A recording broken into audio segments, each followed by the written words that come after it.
ساده بود دل کندن از اون همه خاطر برات. الان خوبی بی من خوش میگذره آروم شبات.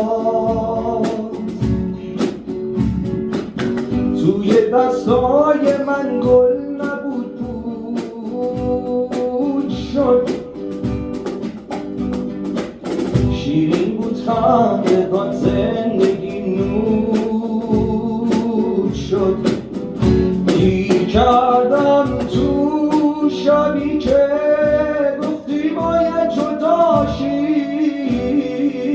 چشمامو وا میکنم میبندم پیشم شاید تو باشی. قرار بود این موقع باشیم کجا، ببین حالا کجاشی. گیر کردم تو شبی که گفتی باید جداشیم،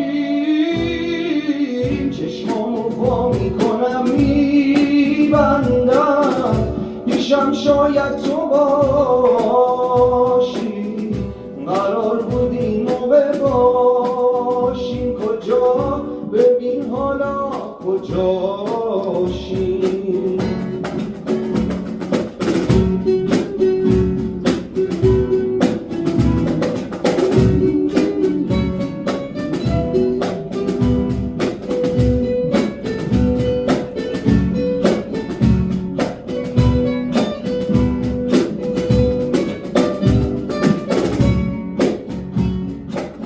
اتفاقی یه روز رد شدم از اون خیابون،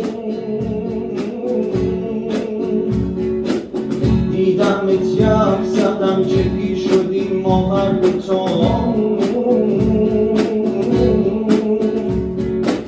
ساده بودم برات زندگیت سخت شد، گریه کردم که تو زندگی ترک شد.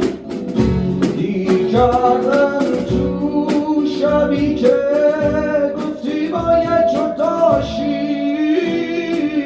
چشمامو وا میکنم میبندم پیشم شاید تو باشی. قرار بود این موقع باشیم کجا، ببین حالا کجاشی. دیر کردم تو شبی که گفتی باید جداشیم،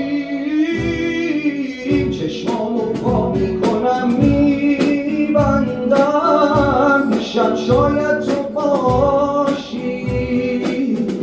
قرار بود این موقع